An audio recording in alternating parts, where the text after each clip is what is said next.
My name is Dr. Joseph Cerna, and this clip is intended to be viewed after the clip that's dated July 27th, 2015.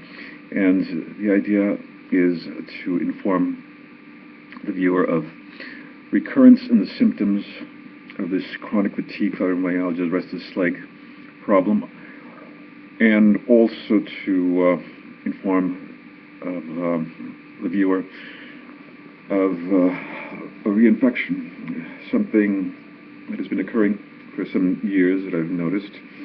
Every 3 months there's a new batch of patients who have just acquired this disease with these symptoms, and they're very contagious. It's airborne, and one is able to catch this easily, as I've been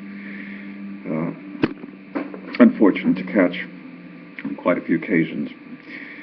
Lately there's quite a bit of this in the schools. The children are usually more resilient than adults, but if a patient catches this virus and goes through the antibiotic and the vitamins and is doing well, and then symptoms recur, most of the times it's because there's bacteria once again. I tell my patients, don't lose heart. The antibiotic is more than anything else to convince you that you're weak. There's no reason why an antibiotic should reduce, relieve, take away the symptoms, and hopefully I can convince them to continue to take the vitamins. But because every 3 months, as if it were clockwork, it's been going on for over 10 years, I have a new batch of patients here that show the symptoms, the early symptoms of this disease, which usually start with neck pain, insomnia, anxiety, and ultimately the virus moves its way down the body to the legs. If you take an antibiotic at that moment, the alleviation of the symptoms is minimal, if not negligible. This virus lasts a month, harming the patients. So that differentiates a reinfection from a recurrence of bacteria. Occasionally, and not occasionally, most of the time, folks that have been reinfected by this virus, if they're doing well, and they're taking their vitamins, and they take an antibiotic, and they notice that their neck is still hurting, along with their pectorals, but their legs feel painless and pain-free, and the restless leg symptoms are relieved. I tell them the restless leg neuritis is from a previous infection, and the neck pain, the anxiety, the insomnia is from a recently acquired infection. So it's very important to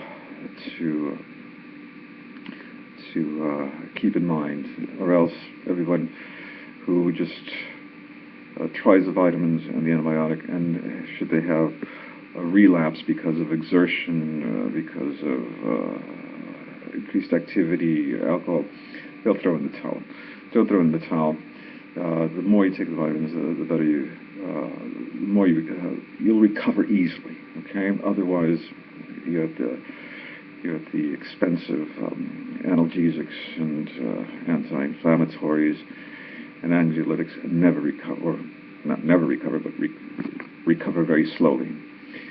Once again, if you take a good antibiotic, the symptoms resolve. I tell everyone 10,000 milligrams of vitamin C a day.